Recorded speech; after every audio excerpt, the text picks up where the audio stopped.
Hi, friends. Hi, my friends. Hi, friends. Hey João, hey Norah.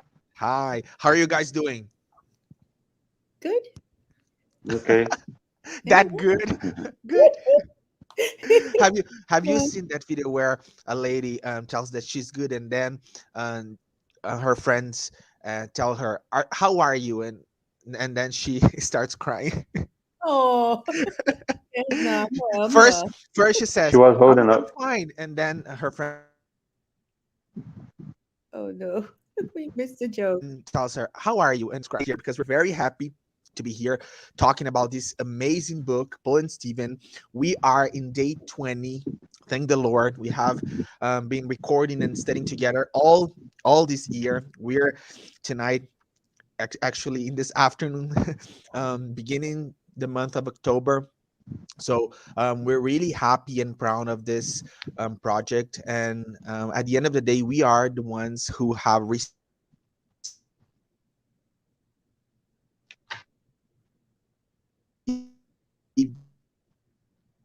All right,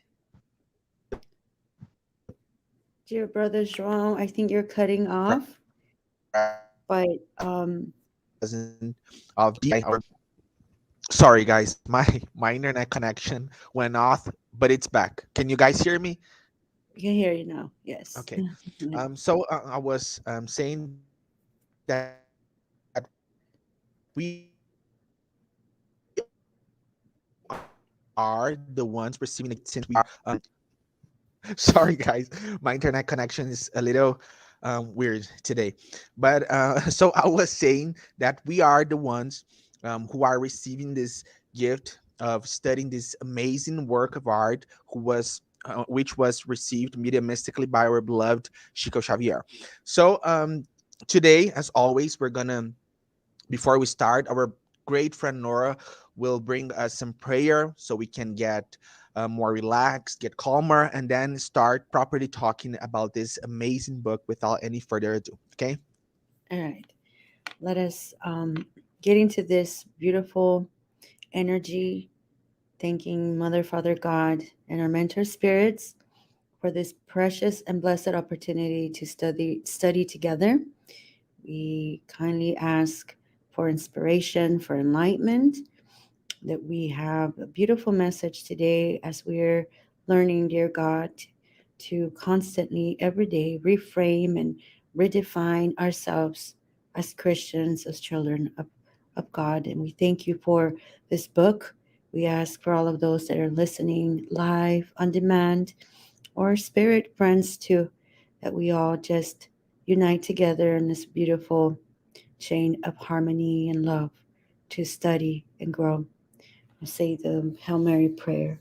Hail Mary, full of grace, the Lord is with thee. Blessed art thou among women, and blessed is the fruit of thy womb, Jesus. Holy Mary, Mother of God, pray for us sinners now and at the hour of our death. With that, we ask permission to begin, and so be it. So be it. Thank you, dear. Beautiful. Guys, so we're continuing the book. Last week with Daniel, we saw that Saul was shocked. The Church of the Way was completely different from what he had seen before. Something was missing. The overall ambient seemed to be suffocating all notions of the Nazarene. He no longer found there the great feeling of fraternity and the unification of principles for spiritual independence. After giving it some thought, he attributed it all to Stephen's absence. And he's the one who made that. After his death, the power of the gospel of freedom had been extinguished, for he had been the divine jest of renewal. Only now was Saul able to evaluate the greatness of Stephen's exalted task. Saul wanted to speak as he had in Damascus, to lash all the errors at the errors of interpretation, to shake out the dust that had accumulated over Christ's immense and sacred ideal. But he remembered Peter's advice and kept still. It was not right for the time being to reproach others' behavior when he did not yet have any deeds testifying to his own renewal. If he tried to speak, he would perhaps receive fully justified criticism in return. Additionally, he noticed that people he recognized from the past and who now attended the church without giving up their previous erroneous principles were looking at him suspiciously without hiding their contempt. They regarded him as mentally disturbed. It took a supreme effort to stifle the desire to cross swords right then and there for the restoration of the pure truth. After that first meeting, Sal looked for an opportunity to be alone with Peter to ask him about the changes. The storm that came upon us, explained Peter kindly, without mentioning Sal's former conduct, led me to ponder matters deeply. Guys, there's a very interesting fact about this book because we're seeing Saul of Tarsus in one side and James at the other. And the friend, Chico Xavier's friends, they tell us that Chico always used to say that that was Peter because he could, at that moment of his life, ponder things in a more just and honest way. Going ahead. After the Sahindra's first raid on this place, I watched as James underwent a profound transformation. He turned to a life of strict asceticism and as an unyielding obedience to the law of Moses. I pondered this change of attitude for quite some time. But on the other hand, I remembered that he was not a bad person. He was a zealous friend, devoted and loyal. I kept quiet and later concluded that everything was happening for a reason. When the persecutions tightened around us, James' attitude had its beneficial side, although not very laudable in the light of the freedom of the gospel.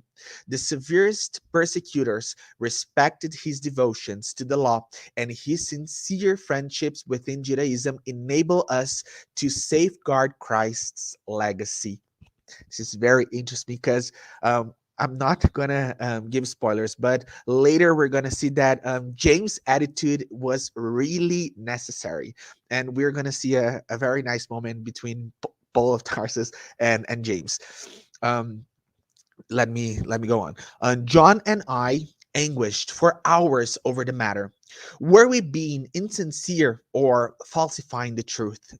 Anxiously, we prayed for the Master's inspiration. With the help of his divine light, we came to a judicious conclusion. Would it be right for the still tender grapevine to strive without the stalwart fig tree? If we were to obey our personal impulse to fight the enemies of the freedom of the gospel, we would forget our community work, and that would be fatal.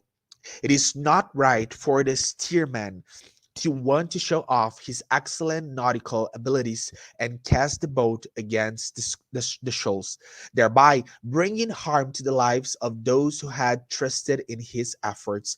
Thus, we realize that the problems were many faced, and although our ability to act was severely reduced, we needed to preserve the still fragile tree of the gospel for those who would come after us. Besides, Jesus taught us that we would achieve lofty objectives in this world without if only if we gave something of ourselves. Through James, Pharisaism has agreed to walk with us. Well, then, in keeping with the Master's teachings, we will walk all the miles possible. I even realized that if Jesus was teaching us in this manner, it was because that on this journey we have the opportunity to teach something and to reveal who we are. While Saul looked at him with even greater admiration for his judicious ideas, the apostle concluded, "These too shall pass. The work is Christ's. If it were ours, we would surely fail. However, we are nothing more than simple and imperfect co-workers. Saul internalized the lesson and retired thoughtfully. In his mind, Peter seemed much greater now. That composure, that ability to understand the smallest facts gave Saul an idea of his profound spiritual enlightenment. With his health restored, but before any decision about his next move, Saul wanted to see Jerusalem again on the natural impulse of affection for the places that had given rise to so many fond memories. He visited the temple and experienced conflicting emotions. He lacked the courage to enter the Sanhedrin but he anxiously sought out the synagogue of the Cilicians, where he thought he might reencounter the affable friendships of times gone by. However, even there, where his fellow countrymen living in Jerusalem got together, he received an icy reception. Nobody invited him to speak. Only a few who knew his family shook his hand dryly, ostensibly avoiding his company. When the religious service was over, the more cynical asked him questions with scornful smiles. His conversion at the gates of Damascus was commented upon with hurtful, degrading words. Mightn't have been some kind of spell by the sorcerers of the way? Asked some. Mightn't it have been Demetrius dressed up like Christ to dazzle his ill and tired eyes? Asked others. He perceived the irony of which he was the object. They treated him as a demented. Unable to bridle the impulsiveness of his honest soul, he daringly mounted a platform and spoke proudly. Brothers of Cilicia, you are mistaken. I am not mad. Do not seek to interrogate me, because I know you and I know the extent of Pharisaic hypocrisy. A battle ensued immediately. Old friends voiced loud insults. Those more moderate surrounded him as they would an ill person and told him to shut up. Saul had to make a heroic effort to contain his indignation. With difficulty, he controlled himself and laughed. Back out on the street, he was assailed with scathing thoughts. Wouldn't it be better to fight openly, to preach the truth with no consideration for the religious masks that fill the city? In his eyes, it was right to think about declaring open war on the errors of Pharisaism. And what if, contrary to what Peter had suggested, he were to become the head of a larger movement in Jerusalem on behalf of the Nazarene? Hadn't he had the courage to persecute his disciples when the rest of the doctors of the Sanhedrin were all complacent? Why not assume a reparative posture now by heading a counter movement? He would find some friends to join him in his ardent efforts. With this gesture, he would be helping his own brothers in their worthy labor on behalf of the needy. Fascinated with such prospects, he entered the famous temple.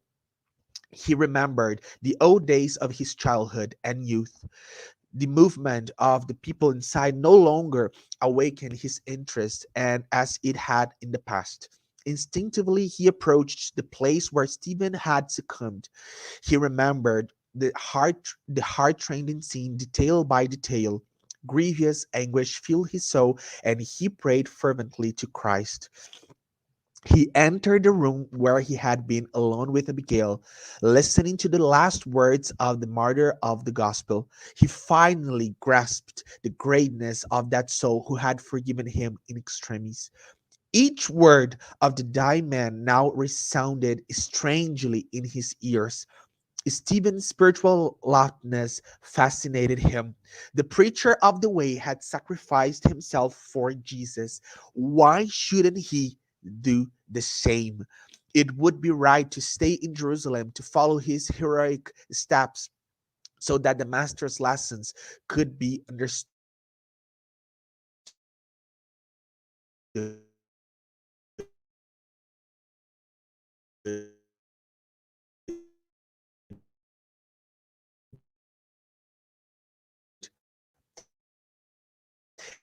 as he recalled the so luminous form appears suddenly next to him, speaking with ineffable tenderness. Leave Jerusalem. Your former colleagues will not accept your testimony for the time being. Under the canopy of Jesus, Stephen was accompanying Saul's steps along his path of discipleship despite the transcendental nature of his invisible assistance. Of course, Saul thought that Christ himself was the author of the loving counsel, and deeply impressed, he went to the Ways Church to tell Simon Peter what had happened. Nevertheless, he finished, telling the kind apostle who was listening to him in wonder, I can't hide the fact that I intend to stir up the religious thought of the city, defend the master's cause, and re-establish the truth in its complete form. Now, the great gospel preacher is born. While the ex fisherman listened to him in silence as if to reinforce his response, the new disciple continued. Didn't Stephen hand himself over to be sacrificed?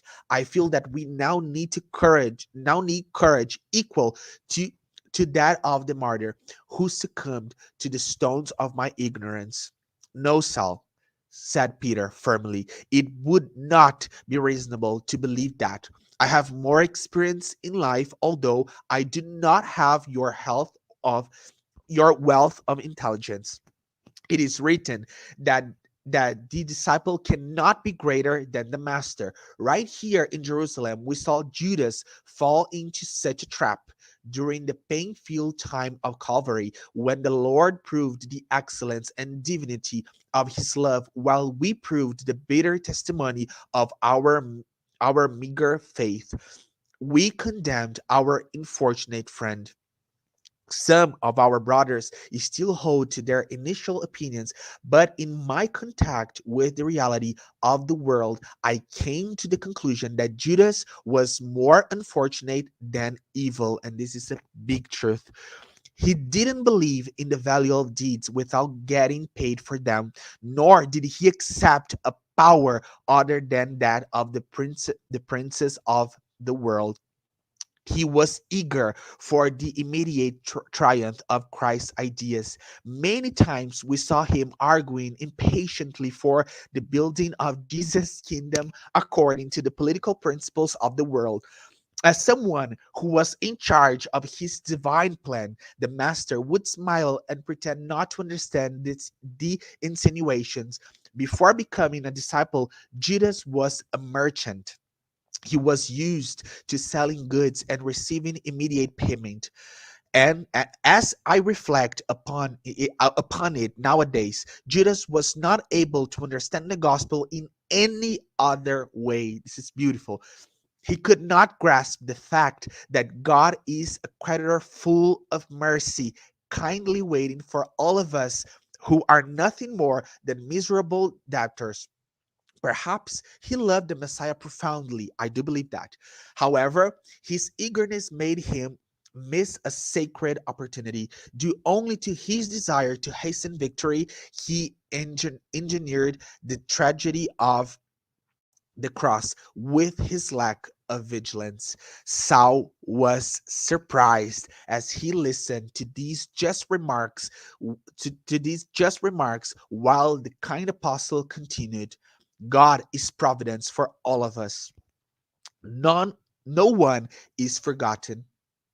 In order to judge the situation better, let's say that you were more fortunate than Judas. Let's say that you were personally victorious in what you have proposed to do. And let's say that you were able to attract the entire city to the master. Then what?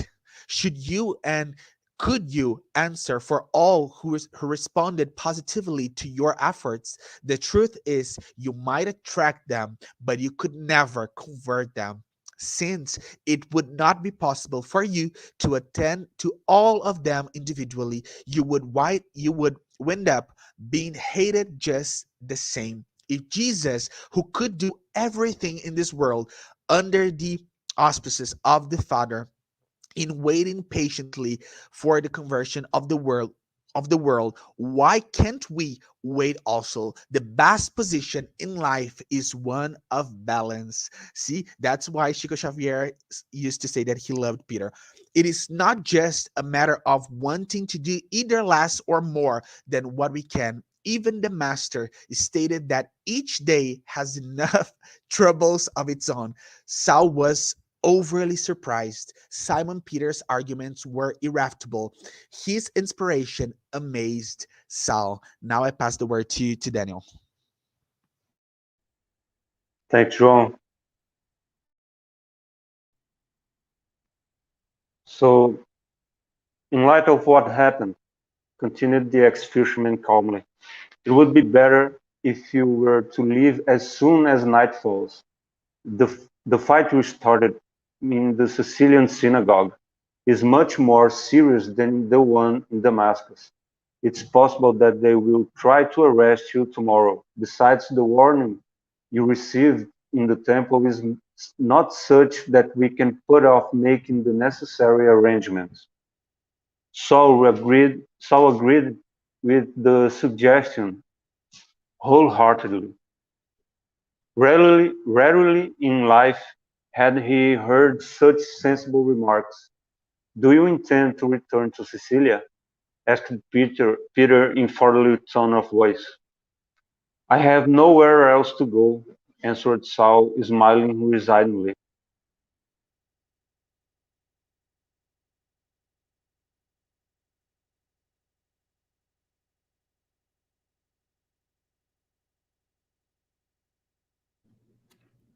We can't hear, brother. I said that You can he's hear me? frozen, but okay, now we can. Now we can. You're back. Oh, something's going on. Yes. The internet So connection let here in Brazil is a little is a little slow. let me try this. I think I will stop again. Just a minute.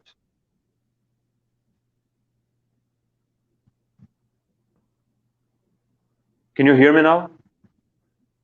Yes, we No, can, but frozen? yeah, no, we can, but your camera is frozen. But if you like, you can close your camera and keep talking. Okay, don't worry. Oh, okay. So that's Yes. I have to go on this way. Okay.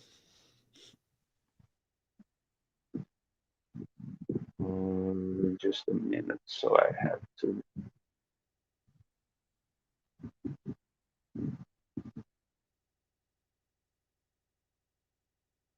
Okay. So Simon Peter's plan was followed to the letter. That night, as Jerusalem was enveloped in dead silence, a humble rider passed through the city gates and headed to the great port of Palestine. Tormented by the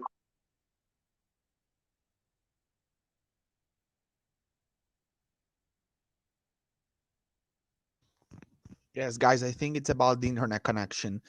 It's and the elections are tomorrow here in Brazil, so things are pretty agitated. Okay, so Let's see if he we'll it will. continue reading, and when he comes back. Okay, okay, Okay, okay. so tormented by constant apprehension of his new life, Saul arrived in Caesarea, determined not to stay there very long. He delivered Peter's letters recommending him to his loyal friends. He was received amicably by all and had no difficulty in taking the road to his hometown. So now the way Emmanuel describes this chapter, I mean, this section is really nice. He's going to go back to his childhood home as he's heading over, and he's remembering things, as a child, like that, the memory of the mom and the activities with the dad and everything, right? So you can imagine he's going to head over to visit his father. So he has the expectations, even though we had read before, right, that his dad was not happy about now Saul preaching, in the name of the Nazarene.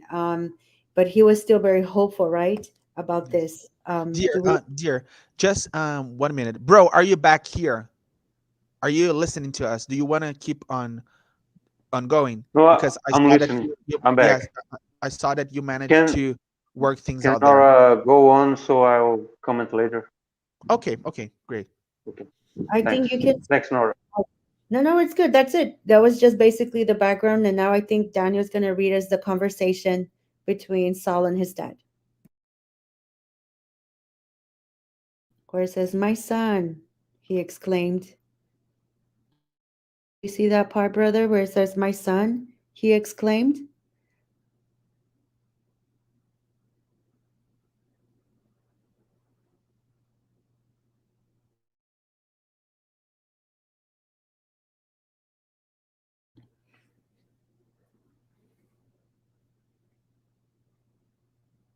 Yes, I think it's pretty tricky there for him Okay. to keep So on you yeah want to to keep do on like going. who do you want to be? Do you want to be Saul or do you want to be the dad? Okay, let me just put my book in position here. Okay, Okay, well, he in comes which back. page are you so we can go ahead?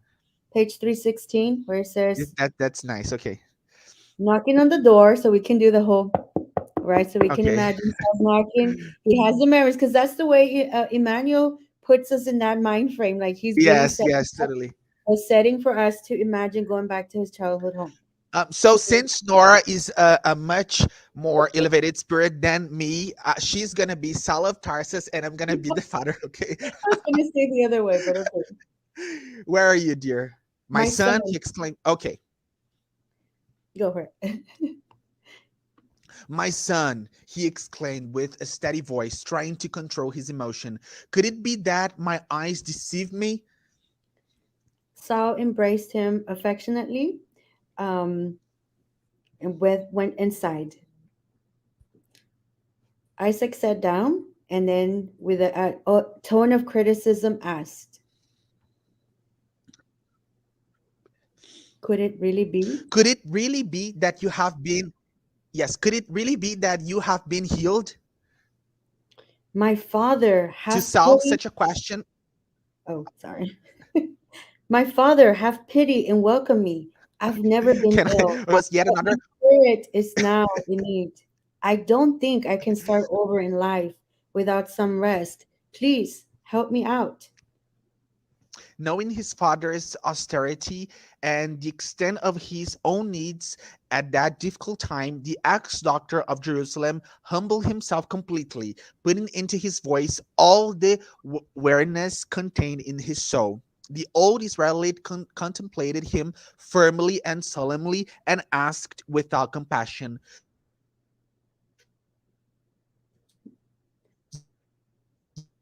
All right, so let's continue, friends. You Both of were you are freezing. never ill? Be So then the father asks, "You were never ill? Then what was the so meaning of the sad comedy in Damascus? Children can be sorry. ungrateful and forget, but parents can never get them out of their minds, and they all feel the cruelty of their behavior. Doesn't it pain you to see us overcome and humiliated with the shame you cast over our house?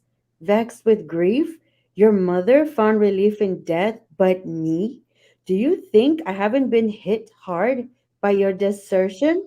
If I held on, it was because I had hope in the Lord.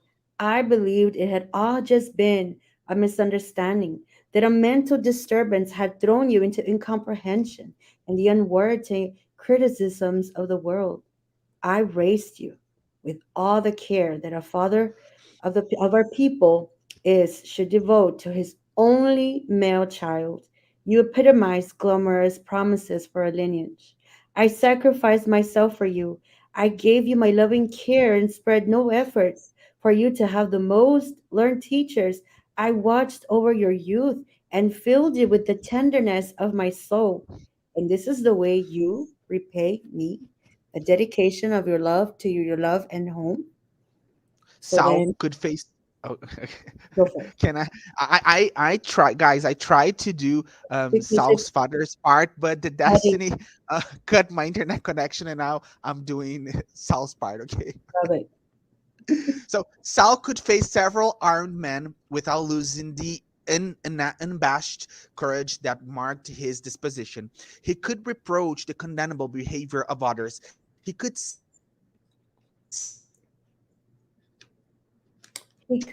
on the most frightening tribunals for the examination of He human could sit on the hypocrisy. most frightening He could tribunals for stand the uttering the examination breath of human of his hypocrisy. sacred paternal feelings. He did not react and began to weep. You weep? I was never an example of such cowardice. I struggled bravely on the most difficult days, so that you lack nothing. Your moral weakness is a child of perjury and treason. Your tears come from unavoidable remorse. So, how could you have taken the path of abominable lies? With that purpose, did you create a scene in Damascus to repudiate the principles that have nourished you since birth? How could you have forsaken Sao, your brilliant career as a rabbi for whom we held out so much hope, and turn to the company of outcasts who have never had the longing tradition of a home?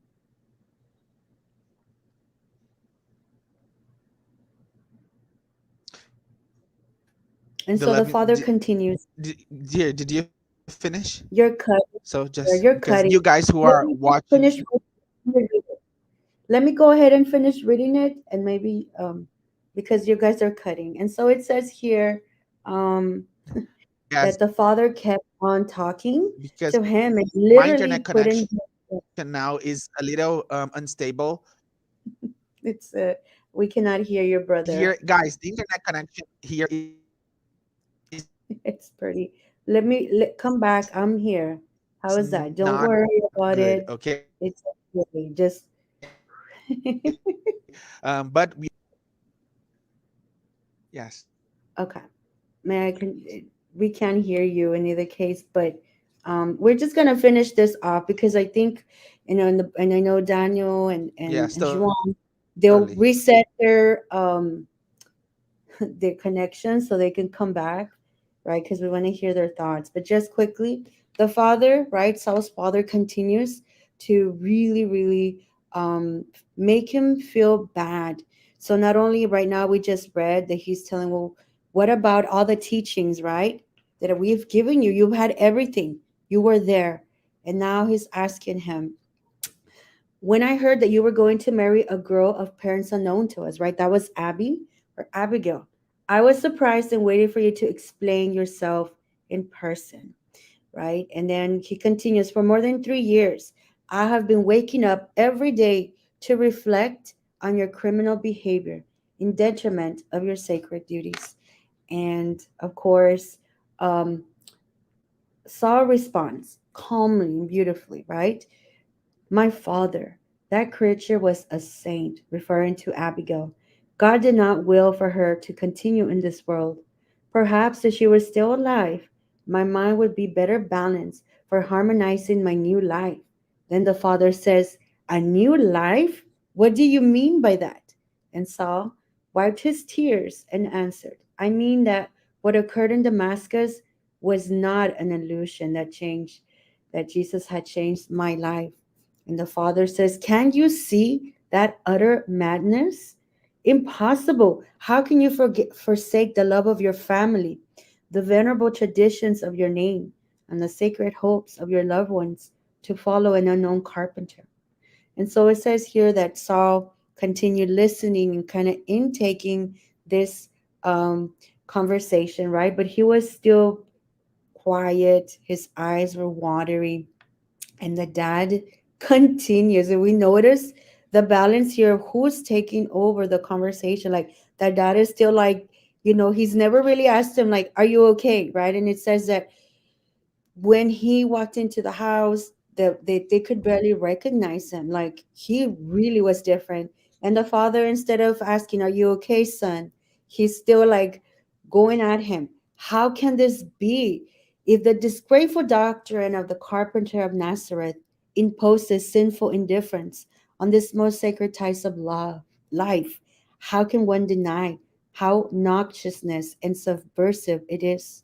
Would it be right to prefer a renegade who died between two criminals to your worthy and hardworking father who has grown old in honest service to God? Yes, And now so that's a very that now we're in a very important part of the book, guys. This is very important, and in the following pages we're gonna enter one of the most important part of the book. So pay attention. it's beautiful. Thank the Lord, my internet connection came back. Okay, then go for it. You could be so now. Sure, said Sal in a pleading voice. Christ is the promised Savior. Isaac's fury increased. You blasphemy! Have you no fear of insulting divine providence? The hopes of Israel could not possibly rest on a bro whose blood was shed in punishment between thieves. You're crazy. I demand you reconsider your behavior. While he paused, the convert objected, "It is certain that I have a blameworthy past when I did not hesitate to persecute the expressions of the truth. But from the last three years up to now, I do not recall anything that needs reconsideration." The old man seemed to reach the peak of his rage and exclaimed harshly, I am so sorry that my words do not square with your disturbed mind. I can see that I have hoped in vain to die without hating anybody. Unfortunately, I am forced to recognize in your current decisions either a madman or a common criminal. Therefore, in order to define our positions clearly, I am asking you to choose once and for all between me or that despicable carpenter. his father's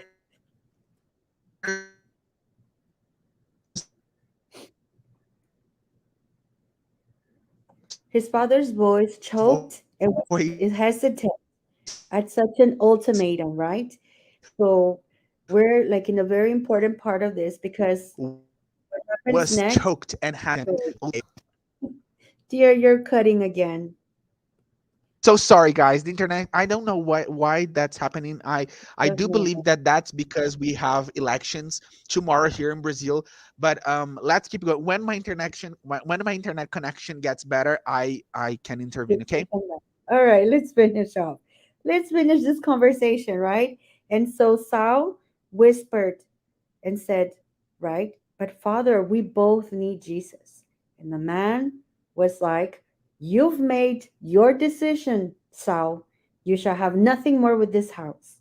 What was so hardening here was that Saul felt this to his soul, right? The old man was still trembling, right? And this is like a typical family situation, right?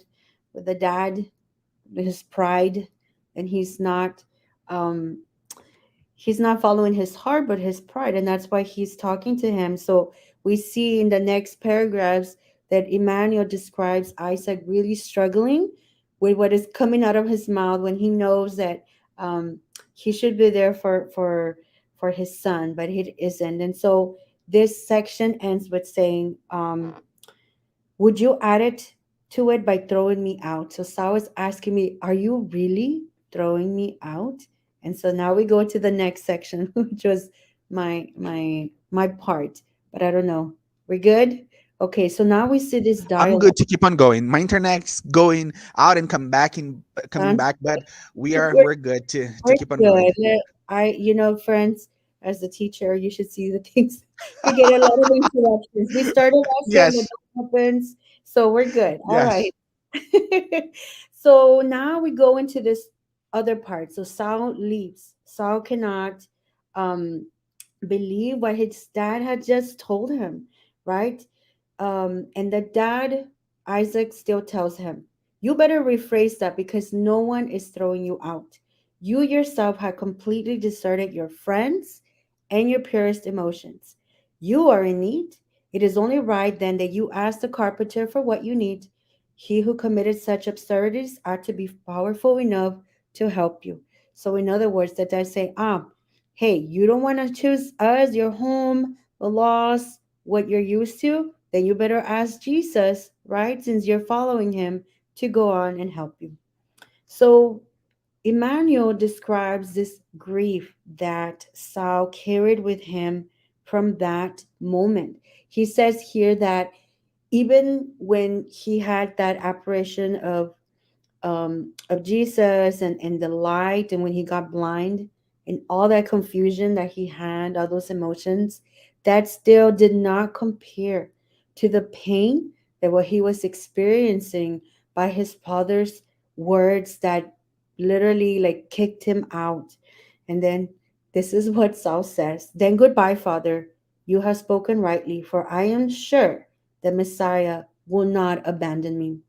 And then the next scene, Saul walks out, and Saul really, really was struggling with this. He was thinking a lot about what does this mean, and all of a sudden, just so we can get um, further into the story, uh, somebody called him as he was walking away, kind of in distress, and it was one of his father's servants, and he says that here, my father has this for you, and it was money. And Saul said he was like, I don't want to take that money. He just threw me out of the house.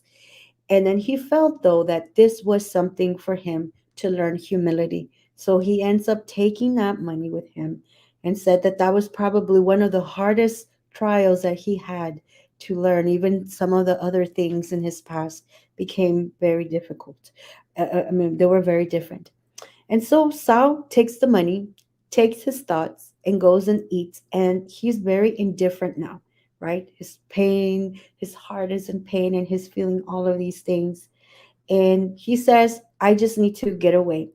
So he goes into solitude, right? He has that opportunity, and he's into that situation. And he says he was so profoundly touched that today he was escaping like a common criminal, right? A man who would walk the streets, a man who had power, and now he finds himself without family because his dad just kicked him out, and like they cannot find a place, right, for him to go, as our brother João read with us, right, that they were telling him like, Saul, you cannot go here, you're causing a disturbance, as he did like everywhere he would go. And so he's trying to make sense of everything. And then he had an epiphany when he was in this process. He was now beginning to grasp the fact that starting life all over did not mean returning to the activities of his former home. It meant beginning an inner effort from the depths of his soul, forgetting the smallest vestige of the past in words to become a different man altogether. So he thought, you know what, going back home, doing everything, everything will come back. But that's not the way that he's a different man now. So his beginning is going to be completely different. So he's very emotional, and, he's still like crying and stuff, which is something very special considering that he was a man, and it was like from that time, right? And now his father too was obviously, we read in the other section, his dad was never one to cry around him. So we start to think about him, who what he meant. He represented already a different man spiritually, but also in the culture of that time and that progress, right? Which is very beautiful to see that happening. um and then in this vibration, this is the most beautiful part. He says, soon I was swept by this quietude. He felt like sleep was coming over him, but he didn't know if he was sleeping or if he was awake. Everything spoke to him of a different world. Gentle harmonies were sounding in his ear, somewhat like a cavatina being played far away, right? On divine harps and lutes. He wanted to identify the landscape, to define its contours, and to enrich his observations. But he had this profound sentiment of peace that overpowered him completely. In a few instants, guess who appears before him? The one and only Stephen and Abby, or Abigail. And it says the way Emmanuel describes her is that she was beautiful, young and beautiful, dressed in garments so white and radiant that they looked more like shrouds of translucent snow. Of course, Sal just knelt. That brought him to his knees, and he cried even more. A poor baby at this time, right? And Stephen says, get up, Saul, right? And then Abigail very sweetly asks, "What is this you weep? Would you feel so discouraged when your task has just begun?" And so it says, he now back on his feet, Saul continued to cry. But it was interesting. These tears were not just a relief; they were joy. Like, can you imagine? Like everything. And Saul, this is what Abby tells him after kissing his brow. I mean, Stephen says, "Saul, do not stay stuck in the past. Who in the world is exempt from wrongdoings? Only Jesus was sinless."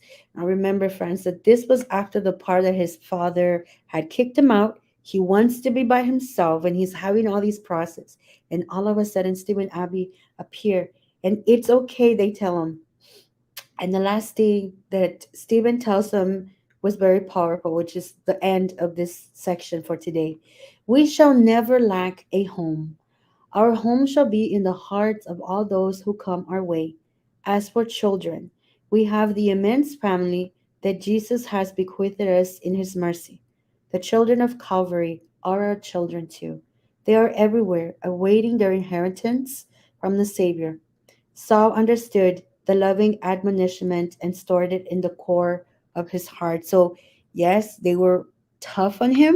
It was like tough love, but they were very gentle the way that it was. And of course, this part we're going to discuss. Hopefully, our connections are back because we want to go to the mediums book because that right there was incredible. But I don't know if we want to, before we get to that, let's try our connections here. No, totally. I totally agree that we go to the medium's book to think everything that is happening in this part of the book. Bro, are you able to talk with us now?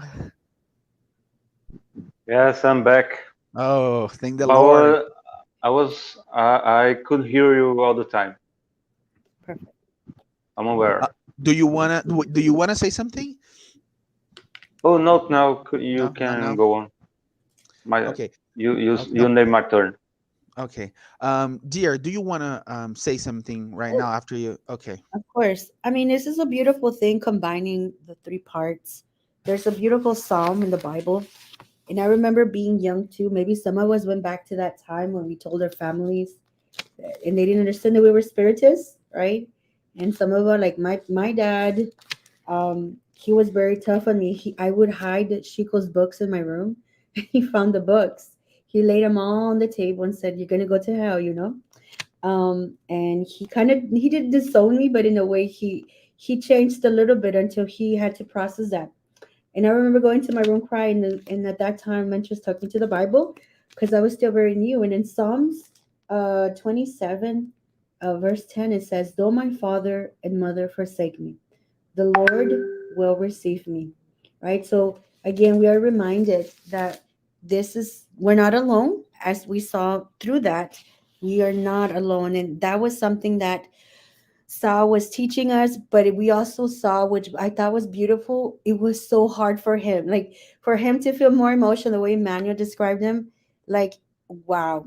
And I mean, our families make a huge part of who we are and the acceptance, right, of who we are. And when we don't have that, sometimes we think we're not loved, but we are loved. And I think it's beautiful for us to be reminded to not give up. And I know that Andre Luis, in one of his books, I think it's The Messengers. There's a case study on that as well, where the lady said, "I don't have my family support," and the answers were, "You could have served in silence. You don't always need to be like find ways to do it." And so I think that that's the message before we get to the mediumistic part. Yes, beautiful, dear. I also want to comment that in the codification, Kardec brings us three types of villains: pride, vanity, and selfishness. And he explains to us how these villains they oppose to one very important virtue that we all should keep and try to improve. charity. And in this situation where we see Saul of Tarsus and his father fighting over Jesus, we see that his father's he does love him. We see that, and we see that he's a little hesitant, that he's trying to make his son to come back and to forsake that Christ that he was thinking was a sorcerer, a bad man, a villain. But the thing here is his love is not bigger than his pride. And at the end of the day, when his pride is bigger, he stays with it and he does not choose love. And that's why Kardec brings us these three villains: pride, vanity, and selfishness. Because if we have them, we are not going to be able to love and afterwards practice charity. This is impossible, and we do have to fight against these sentiments when we see that we are carrying them and expressing them to others and to ourselves. Because as we have talked here multiple times, Jesus brings us that love is the law and that we should love others and ourselves as well. This is important. Having self-esteem is a very important thing to when it comes to being a Christian and being a spiritist. Bro, do you want to say something? Yes, I have some notes. So the first thing would like to point out is spiritual influence. This is a very natural thing. And in Medium's book, I think it's the second chapter, Kardec wrote about the supernatural and the miracle. Well, any of the spiritual phenomena can be linked to something supernatural because they belong to the divine laws. So it is natural. They are natural. Considering something supernatural is like considering that phenomenon observed breaks the laws of the universe, of God's law. And it is not possible. Even God himself never breaks his laws. He does everything in according to nature because they are perfect. And if we just because we are too ignorant to understand the phenomenon, the causes, it is no proof that it can happen according to natural laws. So when John and Peter reflected in John's part uh, about yes, this, it wouldn't be fair for a still tender grapevine to strive with the stalwart fig tree, and they regard this intelligence to a spiritual influence directly from Jesus. And I've experienced some influence like that, like this. I'll say I'll talk about some personal experience, but in work I felt like something bad from a colleague was coming towards me. He would do harm to me, and I noticed that uh, in advance. So I was driving home, and I reflected, what should I do according to the gospel lessons? And according to Spiritism, should I get back on him? Should I prevent his actions? What should I do? What's the right thing to do? So it was like a very strong voice, a very loud voice, and very quick came to me, like, do nothing, and just that. It was so strong, I almost stopped the car uh, to analyze that. But I did that. I did obey this voice, and it all came out just well, and everything went fine, and I was safe. I don't want to give much details because it was at work, but you know, if we can, if you, I don't have any kind of mediumship, not evident one, but I could hear this, I could sense it, and if you have your heart open to those kinds of events in our lives, it can happen to everybody. It is up to us to understand and to rationally analyze what uh, uh, what we are able to do. So it's completely natural.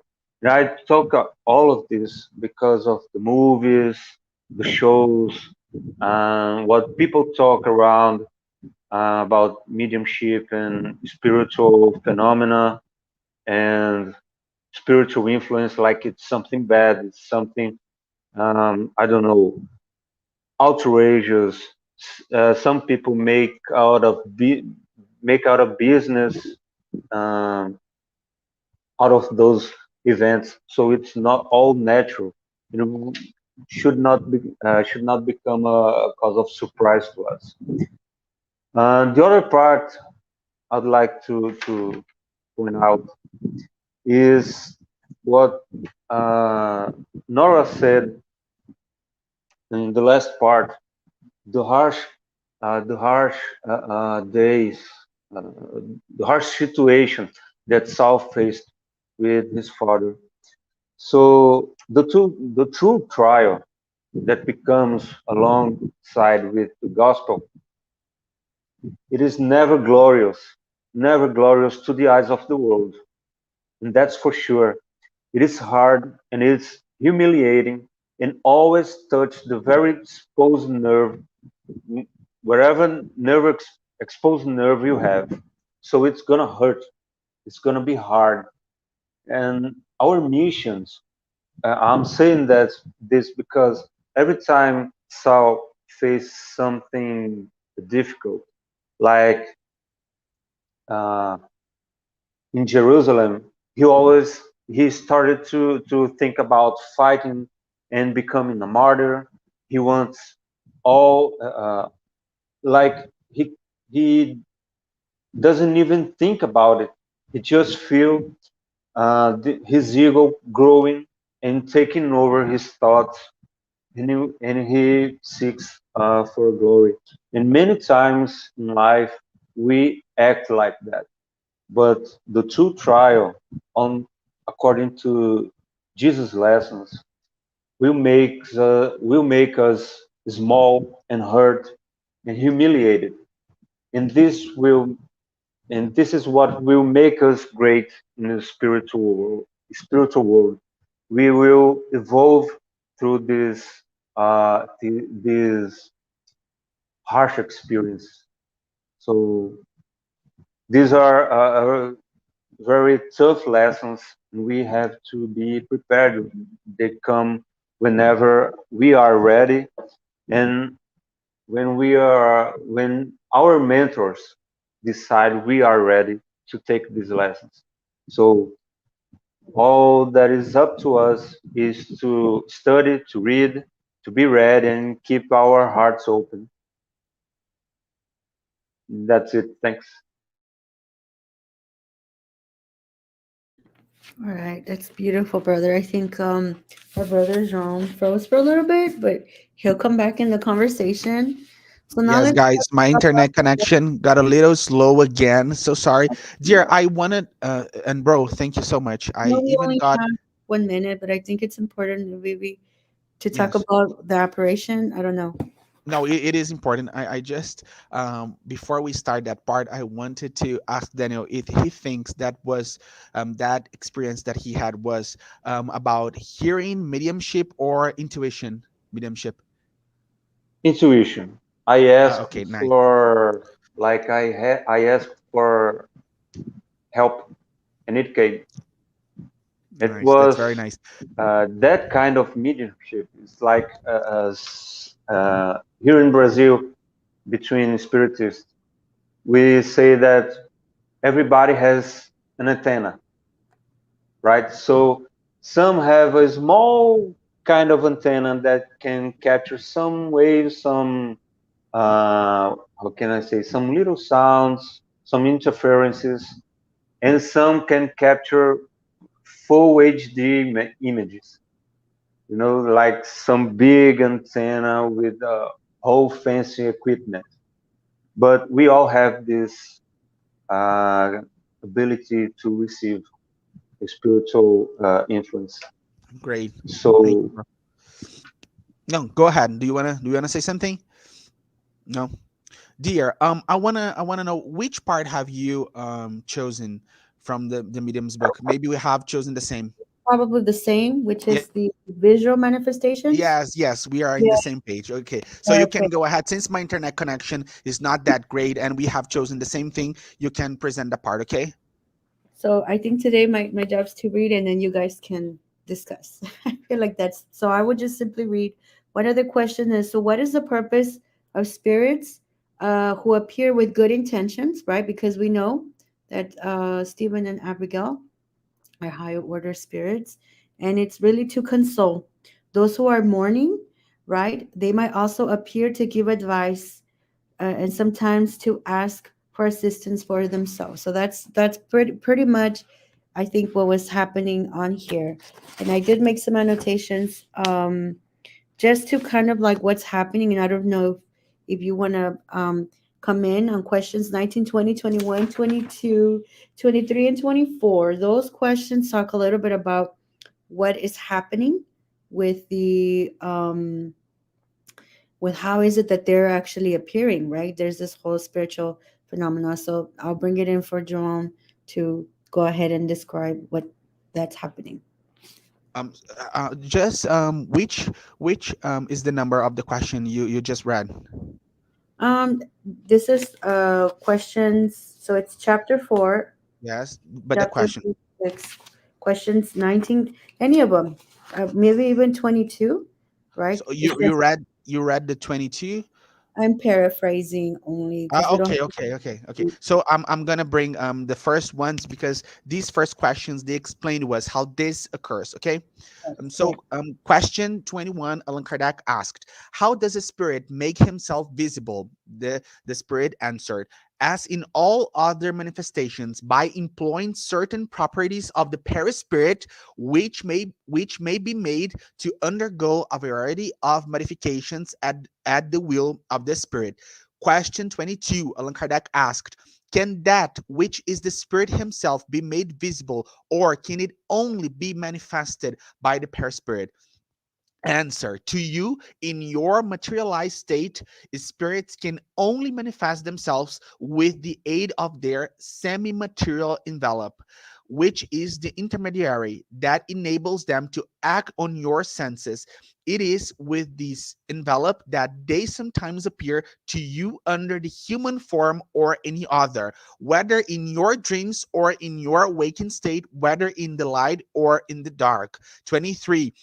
um, Question: is it by the condensation of the fluid of the perispirit that the spirit renders himself visible?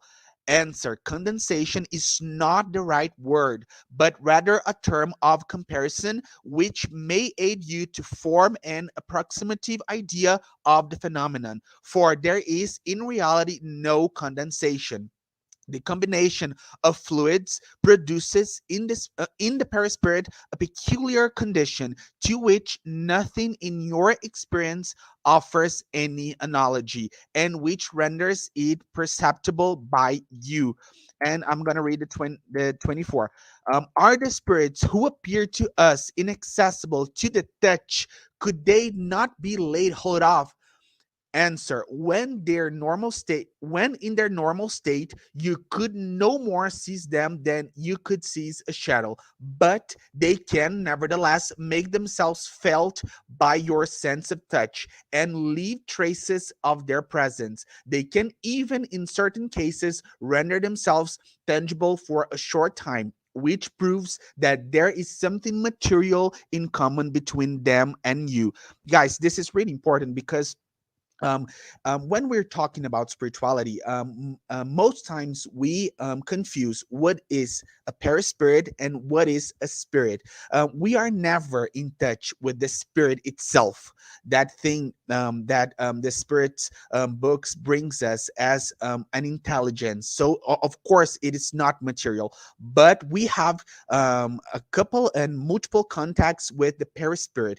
When we see something, when we say that we see a spirit, as we are seeing here in the book, that Saul was seeing and Jazel and Abigail, he is seeing their perispirits. And of course, we can be in touch with beloved ones perispirit during our sleep or while we are awake.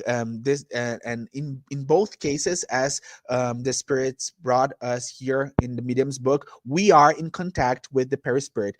This is a very interesting conversation, because we have to make a couple of differences here. Um, a person that has not the mediumship of seeing spirits can see spirits while she or he is dreaming, because this is another phenomenon. But in most cases, for example, when we are participating of a spiritual meeting where the spirits will manifest, this job, this part of seeing the spirits and tell everybody how they look, what they're doing, this part is with the mediums who can see the spirits, because this is a very specific mediumistic gift.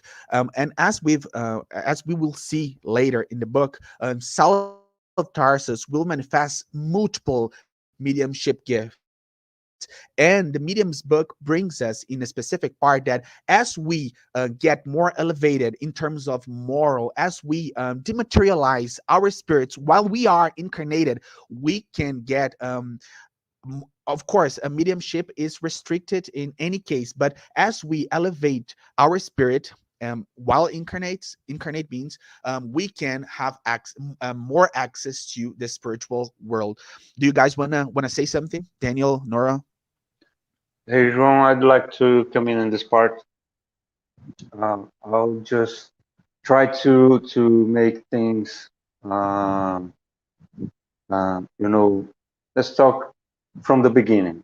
Yes, easier. Uh, God, we have three elements in the universe: God, spirits, and matter. So God is the only creator, and the spirits are the intelligent and alive part of the creation, and matter is the tool, the tool that spirits use to evolve and to learn and to act. Okay, so everything that is not God is whether spirit or matter. So we have now to understand that matter and spirits being different means that our body is, let's say, is a tool that we have, that we use to learn, but this is not us.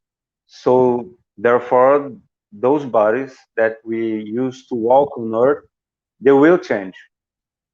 How that happens, and that a spirit can use a body, act over a matter. So that's the major concern on spirit's book. I'm sorry, medium's book. As God created matter, He has many, uh, let's say, states. We in science we usually talk about uh, gas, solids, and liquids, but some uh, talk about plasma and some other forms. But there are uncountable millions of states. And one of these states um, allows the spirit to shape a perispirit. which is matter. It is not intelligent. It has not any kind of power and or energy. It is completely like asleep, just like any board or any stone. So um, a spirit is completely non-material, but it is individual and intelligent. It thinks and it evolves unlimitedly, but it will never become a new creator. Uh, since a spirit can think, it produces energy throughout the universe. Every time that we think is like uh, a small rock that hits the water and the waves spread around. So it goes throughout the universe. And since there are matter in all universes, in all kinds of states, we, uh, without perceiving, without wanting, we shape this matter around uh, ourselves in a shape that it is not the shape of the spirit, but the shape that he think he has. So a spirit can change his forms. He can believe that he is a form or another form, and he can reshape his appearance. So this is why a spirit can appear like a man or as a woman, and sometimes they talk about uh, partially human, partially animals, kind of beasts, and this is because these spirits really believe that they look like this. So this is the mental field that we talk about. The mind field is pure energy uh, emanated by the spirits that shape this matter around the spirit. So this is the perispirit. And when the spirits are ready to reincarnate, before it becomes linked to a mother's womb, he receives that new matter, which we call vital fluid. It's a new modification that is not dense enough to become a rock, but uh, light enough to not be seen and pondered or touched. So it, like, let's say it's the fuel at the tank of a car, and it will make any matter obey to the will of the incarnated spirit. So this is how we can make our bodies move and obey to our will. This fluid can be donated, uh, actually being expelled out of the medium's body and be attached to any kind of matter, solid matter, and another spirit can use this fluid to make something move. So a desk can move, a chair or a paper or a pen. So this is how the states of matter can allow our spirit to act over, to manipulate matter. And this, there is no other way, because when we are uh, disincarnated, we can't move things. We can't act over matter.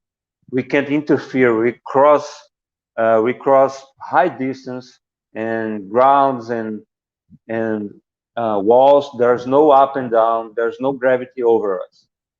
Only when there is fluid, vital fluid in between the spirit and the matter. I've talked a little bit, but I think I No, no, have. no. Thank you, bro, so much. It was very good to hear, and we learned a lot. Before I pass the word to Nora, I just want to bring a couple of comments as well. As Daniel said, the universe is composed by three elements: matter, God, matter, and spirit. But there's a very important thing to for us to acknowledge here. And as Daniel said, spirit is a spirit and matter is a matter, and they are different things. But there is a mentor in one of Andrelli's books that tells us this: not even the highest spirit would dare to say where matter ends and spirit begins, because of course they are different things, but we would be naive if we think that they are separated, or that we can reach this point where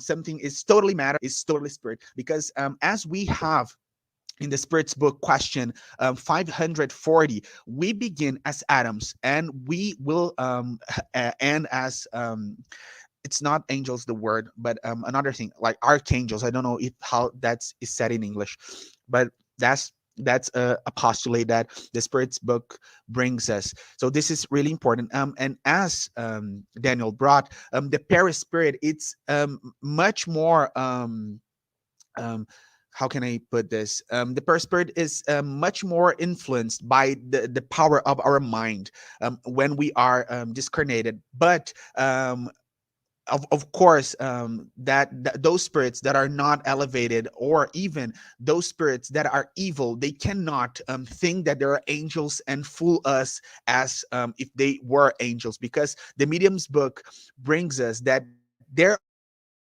and they have a job to do. And another thing that I wanted to bring before I pass the word to Nora is that, as Daniel said, we have our God that is the creator, but we are co-creators. Our minds, they have the power to create, and because we are spirits, that Jesus brings us in the gospel. He was not telling us that we are God, but that we have a couple of powers that are that God have, that God has. Dear, do you wanna say something? No, I think you guys said it all, so I'm good. Thank you. Bro, do you wanna say something? No, just thanks for another encounter, another meeting. So so important. We